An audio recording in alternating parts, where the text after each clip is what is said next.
चलिए, आप सभी स्टूडेंट को पांडव सर के यूट्यूब चैनल पर स्वागत है। आज के क्लास में हम लोग क्लास 10th, ठीक है, जिसका एग्ज़ाम 14 फरवरी से स्टार्ट है, ठीक है। क्लास 10th के लिए हम लोग शॉर्ट में रिवीजन कर रहे हैं सभी चैप्टर का, ठीक है। तो थोड़ा इस चीज़ को हम फास्ट में बताएंगे और आप लोग कोशिश करिएगा कि अगर एक बार में नहीं समझ में आए तो दोबारा देख लीजिएगा, ठीक है। रिवीजन हम लोग सभी चैप्टर करेंगे और सभी इम्पोर्टेंट क्वेश्चन देखेंगे और इम्पोर्टेंट बात करेंगे, ठीक है। तो सबसे पहला पॉइंट आप लोग जान लीजिए, सभी को पता होगा प्राकृत संख्या किसे कहते हैं। गिनती की संख्या को प्राकृत संख्या कहते हैं। आज प्राकृत संख्या को n से लिखते हैं, जैसे 1 2 3 4 5 हम लोग गिनती गिनते हैं 1 2 3 4 5 6 7 8 9 10, ठीक है। पूर्ण संख्या, प्राकृत संख्या में जीरो मिलाने से पूर्ण संख्या बनता है। देखिए ये सेम टू सेम प्राकृत संख्या यहाँ रहेगा, सारा का सारा चीज, बस इसमें केवल एक जीरो इंक्लूड हो जाएगा, ठीक है। जीरो आके शामिल हो जाएगा, बाकी सभी प्राकृत संख्या रहेगा। पूर्णांक संख्या, पूर्ण संख्या में प्लस और माइनस चिन्ह लगाने से पूर्णांक संख्या बनता है, ठीक है। पूर्ण संख्या में प्लस और माइनस चिन्ह लगाने से पूर्णांक संख्या बनता है, ठीक है। ये सारा पूर्ण संख्या है, जीरो से बड़ा है मतलब प्लस में प्लस इसके आगे सभी में छिपा है, और जीरो से छोटा क्या हो जाएगा, माइनस। तो यहाँ लिखे हैं पूर्णांक संख्या को हम लोग आई या जेड से लिखते हैं सिंबल में। तो यहाँ देखिए जीरो से इधर हो गया प्लस में और जीरो से इधर सभी हो गया माइनस में, तो पूर्णांक हो गया। मतलब पूर्णांक में प्लस और माइनस दोनों में नंबर या अंक को लिखा जाता है। अब एक चीज़ और जान लीजिए, अभाज्य संख्या। अभाज्य संख्या क्या होता है, जो संख्या एक से और खुद से कटता है उसे अभाज्य संख्या कहते हैं। फिर से सुनिए, जो संख्या एक से और खुद से कटता है उसे हम अभाज्य संख्या कहते हैं। एग्जाम्पल के लिए समझ लीजिए, एग्जाम्पल, ठीक है। जैसे देखिए 2 एक से कटेगा और खुद से कटेगा, 3 एक से कटेगा और खुद से कटेगा, 5 एक से कटेगा और खुद 5 से कटेगा, 7 एक से कटेगा और खुद 7 से कटेगा, 9 नहीं होगा, 8 नहीं होगा, 10 नहीं होगा, 11 एक से कटेगा और खुद 11 से कटेगा, ठीक है। 12 नहीं होगा, 13 एक से कटेगा और 13 से कटेगा, तो इसको हम अभाज्य संख्या बोलते हैं, ठीक है। और नोट में, पैर ऊपर करके बैठो, नोट में क्या लिखा है, सबसे छोटी सम अभाज्य संख्या। मैंने 2 जो है सबसे छोटी सम अभाज्य संख्या है। 2 क्या है, सम संख्या भी है और अभाज्य संख्या भी। याद रखिएगा, आपसे ऑब्जेक्टिव में पूछ सकता है सबसे छोटी सम अभाज्य संख्या, तो 2, ठीक है। आगे अब जानते हैं सम संख्या क्या होता है। सम संख्या, जो संख्या 2 से पूरा कटता है या जो संख्या 2 से पूरा कटता है उसे हम सम संख्या कहते हैं। जैसे 2 4 6 8 10, ठीक है। विषम संख्या क्या होता है, जो संख्या 2 से नहीं कटता है उसे विषम संख्या कहते हैं। जैसे 3 2 से पूरा नहीं कटेगा, विषम संख्या है। 1 2 से पूरा नहीं कटेगा, विषम संख्या है। 5 2 से पूरा नहीं कटेगा, विषम संख्या। 7 2 से पूरा नहीं कटेगा, विषम संख्या। 9 2 से पूरा नहीं कटेगा, विषम संख्या। 11 2 से पूरा नहीं कटेगा, विषम संख्या, ठीक है। ये वीडियो आप लोग का पार्ट 1 हो रहा है, आगे हम कंटिन्यू करेंगे और आज से लेके 14 तारीख तक लगातार वीडियो आप लोग को बताते रहेंगे, शॉर्ट में और फास्ट में। आप लोग स्पीड बढ़ा के भी देख सकते हैं। चलिए, लगातार या क्रमागत संख्या क्या होता है, इस बात को समझिए। लगातार या क्रमागत संख्या, लगातार मतलब जो लगातार हो, बीच में गैपिंग नहीं हो, उसको हम लगातार संख्या बोलते हैं, ठीक है। जैसे 1 के बाद 2 हो गया, 2 के बाद 3 हो गया, 3 के बाद 4 हो गया, 4 के बाद 5 हो गया, 5 के बाद 6 हो गया, 6 के बाद 7 हो गया। तो ये क्या हो गया आपका लगातार या क्रमागत संख्या, इसको बोलते हैं, ठीक है। चलिए आगे, अब इसको कॉन्सेप्ट को समझिए। जैसे 1 में अगर 1 जोड़े तो 2 मिला, 2 में 1 जोड़े तो 3 मिला, 3 में 1 जोड़े तो 4 मिला, 4 में 1 जोड़े तो 5, 5 में 1 जोड़े तो 6, 6 में 1 जोड़ेंगे तो 7, आगे इसी तरह बढ़ते रहेगा। इसी प्रकार देखिए, इस कॉन्सेप्ट की मदद से हम लोग भाषा वाला क्वेश्चन बनाएंगे। तो वेरिएबल से समझाएं, जैसे x आपके पास कोई पहला संख्या है तो x में 1 जोड़ेंगे तो x + 1 हो जाएगा, क्योंकि ये दोनों आपस में जुटेगा नहीं, तो केवल इसको हम जोड़ के फॉर्म में यानी जोड़ के रूप में लिखेंगे। फिर अब इसमें हम 1 जोड़ेंगे, तो यहाँ देखिए x + 1 है, तो इसमें अगर हम 1 जोड़ेंगे तो ये 1 1 मिला के 2 हो जाएगा, तो x + 2 हो गया अगला संख्या। अब इसमें 1 जोड़ेंगे तो x + 3 हो जाएगा, क्योंकि 2 में 1 जोड़ेंगे तो 3 हो जाएगा। क्योंकि वेरिएबल में हम किसी नंबर को नहीं जोड़ सकते हैं, लेकिन नंबर में नंबर को हम जोड़ सकते हैं। जैसे यहाँ 1 में 1 को जोड़े हैं, उसी प्रकार 2 में 1 को जोड़ेंगे तो 3 आ जाएगा। अगला y में फिर 1 जोड़ेंगे तो y + 1 होगा, फिर y+1 में यदि हम 1 जोड़ेंगे तो 1 1 मिल के y+2 हो जाएगा। अगला नंबर y+3। इसी प्रकार से आप लोग समझिएगा, और स्पीड में बता रहे हैं क्योंकि वीडियो ज़्यादा लॉन्ग हो जाएगा। लॉन्ग होगा तो होने दीजिए, ठीक है, बट स्पीड में हम सभी चीज़ को कवर करेंगे। चलिए अब आगे परिमेय संख्या, ठीक है। परिमेय संख्या, जिस संख्या को या जिसे p/q के रूप में लिख सकते हैं उसे परिमेय संख्या कहते हैं, ठीक है। जिस संख्या को या जिसे p/q के रूप में लिख सकते हैं उसे हम परिमेय संख्या कहते हैं। एग्जाम्पल के लिए देखिए 3/5 लिखा है, तो 3 ऊपर है मतलब p हो गया, 5 नीचे है मतलब q, तो ऊपर y नीचे के फॉर्म में आ गया मतलब परिमेय है। 9/11 ऊपर y नीचे के फॉर्म में है, p/q के फॉर्म में है मतलब ये परिमेय संख्या है। 13/17 p/q है मतलब परिमेय संख्या। 8/11 ठीक है, p/q है तो ये परिमेय संख्या। अब कुछ एक्स्ट्रा एग्जाम्पल समझाए, जैसे G3 यानी 3, तो 3 के बाई में कुछ नहीं है, तो उसके किसी भी चीज़ के बाई में अगर कुछ नहीं हो तो हम अपने मन से 1 लिख सकते हैं। हम अपने मन से 1 लिख सकते हैं। तो 3/1 लिख दिए तो p की जगह पर 3 हो गया और q की जगह पर 1 हो गया। जैसे 6 है तो 6 के बटा में कुछ नहीं है तो 1 लिख सकते हैं, तो 6 की जगह पर p हो गया और 1 की जगह पर q हो गया। नहीं, p की जगह पर 6 और q की जगह पर 1, तो इसको हम p/q के फॉर्म में लिख सकते हैं। तो ये परिमेय संख्या, ठीक है। चलिए अब इससे आगे हम पहले लिख लेते हैं, फिर वीडियो को कंटिन्यू करेंगे ताकि आप लोग को जल्दी जल्दी बताए। चलिए आगे देखते हैं। देखिए परिमेय संख्या, केवल इतना पढ़ने से आपको 10th क्लास का क्वेश्चन सॉल्व नहीं होगा, तो इसको पॉइंट बना के आप लोग को समझाए हैं। पहला पॉइंट, जिसे p/q के रूप में लिख सकते हैं उसे हम परिमेय संख्या कहते हैं। कुछ एग्जाम्पल और ले लीजिए आप इसका, जैसे आपको कहीं लिखा है 3.6, 3.4 यानी 3.4, 3.4, तो पॉइंट हटाएंगे तो नीचे 1 आएगा और इसके बाद एगो अंक है तो यहाँ एगो 0 लिख देंगे, तो p/q के रूप में हो गया, मतलब ये परिमेय है। जैसे हम कहीं लिखेंगे मान लीजिए 8.96, तो पॉइंट हटाएंगे तो नीचे 1 आएगा और 1 अंक है तो 1 0, फिर दूसरा अंक है तो दूसरा 0, तो p/q का फॉर्म हो गया, तो इसका मतलब ये परिमेय है। चलिए दूसरा पॉइंट हम समझते हैं। जिस भिन्न का, भिन्न मतलब p/q मतलब ऊपर व नीचे के फॉर्म में कुछ लिखा रहेगा, जिस भिन्न का दशमलव प्रसार, ये समझिए दशमलव प्रसार क्या होता है, ठीक है। माने कोई भी नंबर को यदि दशमलव के फॉर्म में लिखा जाता है तो उसको हम दशमलव प्रसार बोलते हैं। जैसे दशमलव में लिखा है ना, ये जो पॉइंट है इसी को हम लोग दशमलव कहते हैं। क्या कहते हैं? दशमलव। समझ में आ रहा है जी? इसको पॉइंट को ही दशमलव बोलते हैं। जब किसी चीज नंबर को हम दशमलव के फॉर्म में लिखते हैं तो उसको हम क्या बोलते हैं? दशमलव प्रसार। जब किसी भी नंबर अंक को दशमलव के रूप में लिखते हैं यानी दशमलव डाल के लिखते हैं तो उसको दशमलव प्रसार बोलते हैं।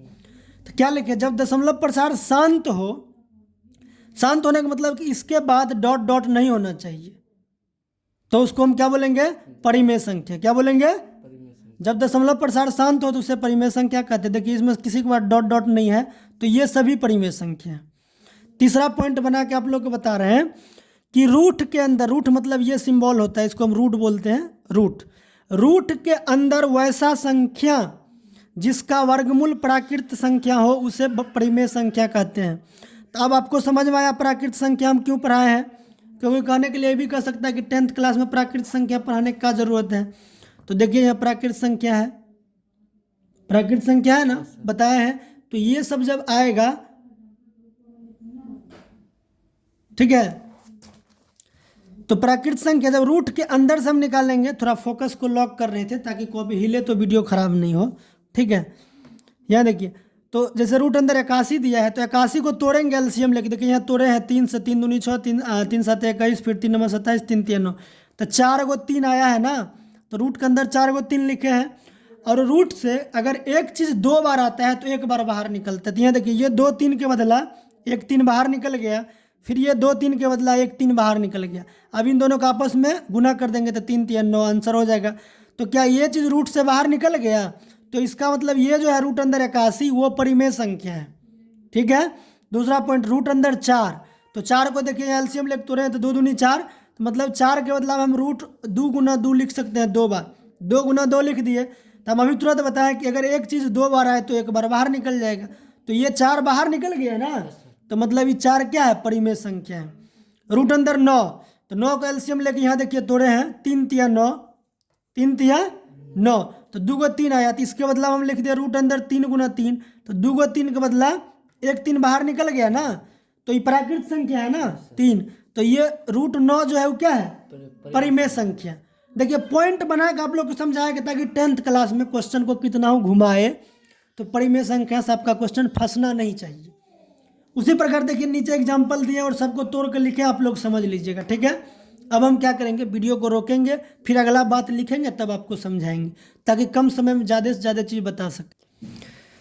चलिए आगे समझते हैं, ठीक है। अपरिमेय संख्या के बारे में आप लोग क्या बताया, जिसे p/q के रूप में नहीं लिख सकते हैं उसे अपरिमेय संख्या कहते हैं। जैसे √3, √2, √5, √7, ठीक है, √3। एग्जाम्पल को हिंदी में उदाहरण कहते हैं।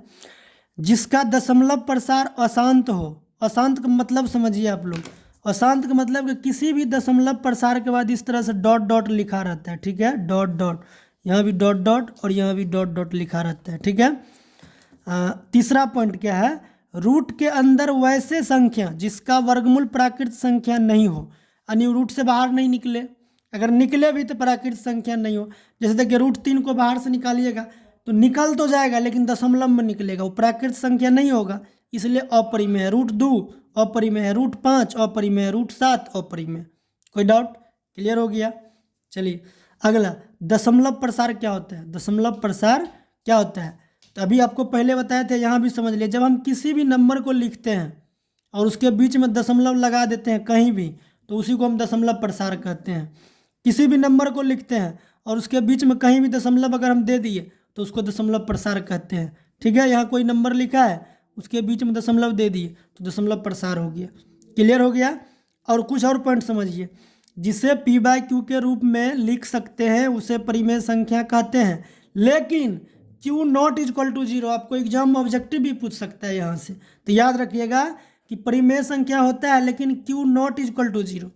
अगर Q 0 हो जाएगा तो ध्यान से समझिए, p/0 लिखेंगे तो इसका आंसर होता है अपरिभाषित, अपरिभाषित, इसको हम परिभाषित कर ही नहीं सकते हैं तो परिमेय कैसे होगा, इसीलिए हम लोग पॉइंट लिखते हैं Q≠0।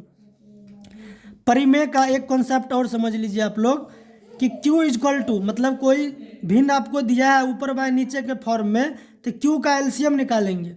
यदि 2 और 5 के अतिरिक्त कोई और भी गुणनखंड हो सकता है उसमें तो भी वो परिमेय होगा, ठीक है। Q के अभाज्य गुणनखंड में 2 और 5 के अतिरिक्त कोई और भी गुणनखंड हो सकता है लेकिन वो होगा परिमेय, ठीक है। अपरिमेय का कॉन्सेप्ट, Q का जब एलसीएम निकालेंगे तो Q�not = 2m और 5n, यानी उसके एलसीएम में 2 और 5 नहीं आएगा, केवल 2 आ सकता है, चाहे केवल 5 आएगा और इसके साथ कोई और नंबर इंक्लूड हो जाएगा, शामिल हो जाएगा, ठीक है। तो ये हो जाएगा। एक कॉन्सेप्ट और आप लोग को बता दे रहे हैं लास्ट में, परिमेय का, यहाँ समझ लीजिए परिमेय का कॉन्सेप्ट। परिमेय एक कंडीशन में और परिमेय होता है, ठीक है।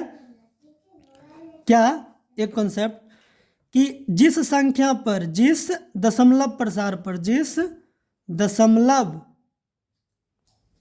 प्रसार पर आवृत्ति दिया हो, क्या आवृत्ति दिया हो, समझ में आ रहा है जी, आवृत्ति दिया हो उसे परिमेय संख्या कहते हैं, उसे परिमेय संख्या कहते हैं, ठीक है।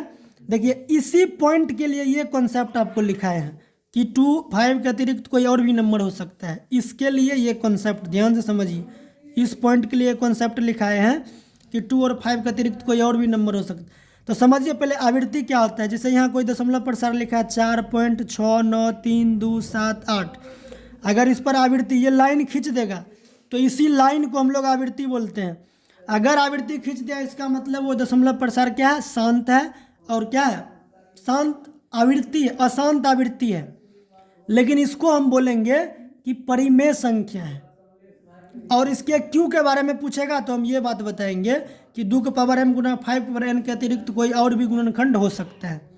थोड़ा फास्ट में करें तो इस बार थोड़ा बहुत जो मिस्टेक होगा तो माफ़ी करिएगा, बोलते बोलते स्पीड में, क्योंकि मोबाइल भी देख रहे हैं और वीडियो भी बना रहे हैं, दोनों काम साथ साथ कर रहे हैं, ठीक है। तो चलिए फिर हम अगला कॉन्सेप्ट लिखते हैं, फिर आपको समझाते हैं। चलिए आगे समझते हैं हम लोग। अब शांत का कॉन्सेप्ट समझेंगे क्या होता है, ठीक है। शांत का, जो भिन्न पूरा पूरा, भिन्न मतलब ऊपर बटा नीचे, भिन्न का मतलब ध्यान से समझिए, भिन्न का मतलब ऊपर बटा नीचे कुछ भी लिखा हो, मतलब P/Q, जैसे 3/7 ठीक है, 9/6। कुछ भी अगर ऊपर व नीचे के फॉर्म में लिखा है तो उसको हम लोग क्या बोलते हैं? भिन्न बोलते हैं। तो जो भिन्न पूरा पूरा कट जाए उस भिन्न को हम लोग शांत कहते हैं। एग्जाम्पल के लिए देखिए, 5/2 लिए हैं ना, 5/2, तो 2 से काटे तो 2 दूनी 4, इसमें 1 बचा है तो पॉइंट दिए तो उस पर 0 आ गया तो 10 हो गया, तो 2 पंचे 10। और 10th क्लास में तो इतना आप लोग समझते होंगे, तो 2/5 आ गया, 2.5 आ गया। तो ये क्या है? ये जो भिन्न है ध्यान से समझिए, 5/2, ये भिन्न क्या होगा? शांत होगा। ठीक है, फिर आगे देखिए 9/2 लिए तो 2 से 2 चौका 8, इसमें 1 बचा है, 1 बचा है तो पॉइंट देंगे यहाँ तो 10 हो जाएगा, फिर 2 पंचे 10। तो ये जो भिन्न है आपको 9/2, ये भिन्न क्या होगा? शांत होगा। कोई दिक्कत? आगे देखिए कुछ क्वेश्चन लिख दिए, मान चलिए कोई भिन्न दिया होगा, ठीक है, तो उसको काटे होंगे तो इतना आंसर आएगा, और इसके बाद पॉइंट पॉइंट नहीं दिया है ना तो ये शांत है। क्या है? इसके बाद देखिए पॉइंट पॉइंट नहीं दिया है तो क्या है? शांत है। इसके बाद देखिए पॉइंट पॉइंट नहीं दिया है तो क्या है? शांत है। दूसरा कॉन्सेप्ट समझिए, क्यू के अभाज्य गुणनखंड में, क्यू मतलब नीचे वाला, ध्यान से समझिए, जैसे P/Q लिखते हैं ना, तो क्यू का मतलब नीचे वाला, नीचे वाला का एलसीएम लेना है। क्यू के अभाज्य गुणनखंड, अभाज्य गुणनखंड का मतलब कि नीचे वाला के क्या करेंगे? एलसीएम निकालेंगे। क्या निकालेंगे? एलसीएम। अपने भाषा में आप लोगों को समझा रहे हैं, समझिएगा, बहुत सरल लैंग्वेज में बता रहे हैं, सरल भाषा में। क्यू के अभाज्य गुणनखंड में केवल 2 के पावर m, मतलब 2 कितना ही बार आ सकता है। ये m का मतलब हुआ, अगर हम नीचे वाला कैल्शियम निकालेंगे तो 2 5 बार आ सकता है, 10 बार भी आ सकता है, 7 बार भी आ सकता है, 1 बार भी आ सकता है। तो 2 कितना ही बार आएगा तो क्या होगा? शांत होगा। चाहे 5 के पावर n, मतलब 5 कितना ही बार आ जाए तो क्या होगा? शांत होगा। या 2 5 दोनों आ जाए, 2 5 दोनों हो तो वह भिन्न क्या होगा? शांत होगा। कुछ एग्जाम्पल लेकर आपको समझाएं, जैसे हम 9/8 लिए हैं तो भिन्न है ना, ऊपर बटे नीचे। तो मान लीजिए कि x बराबर इतना है, क्या है? x बराबर इतना है 9/8। तो देखिए ध्यान से समझिए, नीचे q की जगह पर है ना, तो इसका एलसीएम हमको निकालना है। देखिए एलसीएम निकाले हैं, 2 चौका 8, 2 दूनी 4, तो क्या मिला है? 2 2 2 2 3 बार आया है, तो x = 9 है तो 9 छाप दिए हैं, 8 को क्या लिखे? 2 की पावर 3, तो 2 आया है ना नीचे, तो इसका मतलब ये भिन्न जो है वो क्या है? शांत है। मतलब ये क्वेश्चन में आपको रहेगा 9/8, तो ये क्या होगा? शांत होगा। दूसरा 7/20, तो देखिए नीचे क्या है? 20, तो इसको मान लिया x बराबर 7/20, तो नीचे मतलब q का जगह पर 20 है ना, तो 20 का एलसीएम निकालेंगे, 2 है 20, 2 पंचे 10। तो देखिए इसको तोड़े हैं तो क्या आया? 2 आया है 2 बार, तो यहाँ लिखे हैं 2 का पावर 2, क्यों? क्योंकि 2 बार आया है। गुना 5, 5 कितनी बार आया है? 1 बार, तो 5 का पावर 1। तो नीचे 2 और 5 दोनों आया है ना, तो इसका मतलब ई भिन्न जो है 7/20, ये क्या होगा? शांत है। अगला कॉन्सेप्ट समझिए, 11/25, तो आप नीचे क्या है? 25, तो 25 का एलसीएम लेंगे, इसको पूरे का मान लिए x = 11/25। आप लोग उम्मीद है कि समझ रहे होंगे, मैं स्पीड में बताने की कोशिश कर रहे हैं ताकि सभी चीज़ को कवर कर पाए। तो 11/25 हो गया, तो 25 का एलसीएम लेंगे तो 25 हो जाएगा। तो x = क्या लिखेंगे? 11 है तो 11 छाप दिए, लेकिन 25 का एलसीएम तोड़े हैं तो 5 2 बार आया है ना, तो 5 की पावर 2 लिख दिए। तो देखिए यहाँ जो आप लोग लिखते हैं 5 की पावर n, तो n का मतलब हुआ 5 कितनी बार आया? 2 बार। 5 कितनी बार आया? 2 बार, मतलब n का मान 2 है, तो यहाँ 5 आया है ना, केवल 5, तो इसका मतलब ये भिन्न जो है 11/25 वो क्या होगा? शांत होगा। कोई दिक्कत? अगला कॉन्सेप्ट देखिए, आपके बुक का क्वेश्चन एक बड़ा लेकर समझा दिए, ये सब छोटा समझाए ताकि आप लोग को आसानी से समझ में आए, और एक बड़ा लेकर समझा दिए कि बनाना तो आपको इसी तरह से, बस थोड़ा परिश्रम करना है। 13/3125, 13/3125, इसको हम = मैक्स मान लिए, चाहे x बराबर इतना मान लीजिएगा आप लोग। तो नीचे क्या है? 31/25, नीचे क्या है? 31/25 का देखिए एलसीएम निकाले, 5 से 5 30, 5 दूनी 10, 5 25। आप लोग इस एलसीएम को समझ लीजिएगा, 5 का 5, 5 दूनी 10, 5 25, 5 दूनी 10, 5 25, 5 25। तो 5 कितनी बार आया है? 5 बार। 5 कितनी बार आया है? 5 बार। तो यहाँ लिखे x बराबर, ऊपर 13 है तो 13 छाप दिया है, और नीचे 31/25 के बदला में लिखे हैं 5 की पावर 5। तो नीचे केवल 5 आया है ना, तो इसका मतलब ये भिन्न क्या है? शांत है। भिन्न क्या है? शांत है। अगर नीचे, फिर से सुन लीजिए, 2 आएगा, 2 की पावर कुछ भी आए उससे मतलब नहीं, अगर नीचे 2 आया तो भिन्न शांत होगा। अगर नीचे केवल 5 आया, नीचे केवल 5 आया तो भी शांत है। अगर नीचे 2 5 दोनों आया तो भी शांत है। अब एक क्वेश्चन और आप लोग शॉर्ट में समझ लीजिए, मैंने इस तो हम तोड़ करके निकाल रहे हैं उसका एलसीएम लेके, लेकिन अगर कोई क्वेश्चन आपको डायरेक्ट दिया है, मान लीजिए कि हम लिख रहे हैं 121 बटा 2 का पावर 5 गुना 5 का पावर 7 लिख रहे हैं, बताइए शांत है कि अशांत है? शांत है। क्यों है? क्योंकि नीचे 2 आया है और नीचे 5 आया है। पावर में क्या है उससे हमको कोई मतलब नहीं है, नीचे देखना है। नीचे 2 5 आ गया, इसका मतलब क्या है? शांत है। कोई डाउट? अगला क्वेश्चन कुछ और हम ले रहे हैं, 31 बटा 2 का पावर 8, शांत है को शांत है? खाली 2 आया, इसका मतलब शांत है। क्या है? शांत है। आप लोग सुन के भी लिख लीजिएगा। अगला क्वेश्चन लेकर 191 बटा 2 का पावर 9 और गुना 5 का पावर 11, मान लीजिए, तो ये शांत है को शांत है? तो नीचे क्या आया? खाली 2 और 5 आया। पावर में क्या आ रहा है उससे हमको कोई लेना देना नहीं है। पावर में क्या है उससे हमको कोई लेना देना नहीं। भिन्न क्या हो जाएगा? शांत हो जाए। मैंने क्या कर रहा है? एलसीएम निकाल कर आपको दे रहा है और इसमें हम क्या कर रहे हैं? एलसीएम निकाल रहे हैं। ऐसा भी क्वेश्चन आ जाएगा, आप लोग समझ लीजिएगा इस कॉन्सेप्ट को। उम्मीद है आप लोग समझ लिए होंगे कि शांत कब होता है। अब अशांत का कॉन्सेप्ट समझते हैं। इससे पहले हम वीडियो को रोकेंगे और इस बात को लिखेंगे ताकि कम समय में ज़्यादा। चलिए अगला कॉन्सेप्ट समझते हैं। अशांत क्या होता है? जो भिन्न पूरा नहीं कटता है, उसे अशांत कहते हैं। ठीक है, जैसे 10/3 तो 3 तिया 9 पॉइंट दिए, फिर 10 3 तिया 9 3 तिया 9, मतलब ये कभी नहीं कटेगा तो अशांत है। 3 से काटेंगे, 3 दूनी 6, फिर 1 बचेगा 10 हो जाएगा, 3 6 3 तिया 9, फिर 3 तिया 9 3 तिया 9, कभी नहीं कटेगा। 11/3 ये भी कभी नहीं कटेगा, तो क्या? अशांत है। अगला पॉइंट समझिए, जिस भिन्न के अभाज्य गुणनखंड में 2 का पावर n गुना 5 का पावर n के अतिरिक्त कोई दूसरा संख्या शामिल हो तो अशांत होता है। ठीक है, कोई दूसरा संख्या, जैसे यहाँ देखिए 3/2 का पावर 3 और 5 का पावर 7, तो 2 5 तो है लेकिन इसके अतिरिक्त क्या है? 7 है। क्या है? 7 है, इसीलिए अशांत हो गया। समझ में आ रहा है? अगला पॉइंट 17/12, तो 12 का यहाँ तक एलसीएम निकाल के दिया था, यहाँ नहीं दिया था। एलसीएम निकालेंगे तो 2 6 का 12, 2 3 6, तो 2 का पावर 2 बार आया, 3 1 बार आया, तो 2 तो है लेकिन इसमें 3 आ गया है ना, तो इसीलिए क्या? अशांत है। अगला पॉइंट समझिए, दशमलव प्रसारक के बाद अगर डॉट डॉट डॉट लिखा हो तो क्या हो जाएगा? अशांत होगा। क्या होगा? अशांत है। डॉट डॉट लिखा है तो यहाँ देखिए दशमलव प्रसारक के बाद डॉट डॉट डॉट लिखा है तो अशांत है। अगला पॉइंट, और इसको नोट भी आप समझ लीजिए, अशांत आवृत्ति। तो अशांत आवृत्ति का मतलब होता है कि अगर कोई नंबर बार बार रिपीट हो रहा है तो शांत होता है। वो नंबर को क्या बोलेंगे? शांत होता है। कोई भी अशांत आवृत्ति अगर बार बार रिपीट हो रहा है तो क्या हो जाएगा? शांत हो जाएगा। जैसे एग्जाम्पल के लिए किसी भिन्न को आप काटे, 3.333 बार बार रिपीट हो रहा है ना, तो इसको हम इस स्टाइल में लिखेंगे, 3.3 के पावर आवृत्ति लगा देंगे। ये क्या है? शांत है। ये बात आपको आगे भी बताया है। जैसे यहाँ 2.33 रिपीट हो रहा है तो 2.13 लिख देंगे और यहाँ हम आवृत्ति लगा देंगे। अगला पॉइंट, ठीक है, 3.666, तो 6 रिपीट हो रहा है तो 3.6 का पावर आवृत्ति लगा देंगे 6 के ऊपर। ठीक है, अगला पॉइंट 3.6942, तो देखिए 942 पर आवृत्ति लगा है, मतलब ये नंबर बार बार रिपीट होगा। ये नंबर बार बार रिपीट होगा। यहाँ 9.4768, मतलब ये 4786 रिपीट होगा, लेकिन इस पर जैसे ही आवृत्ति लगा दिए तो इसका मतलब ये क्या हो जाएगा?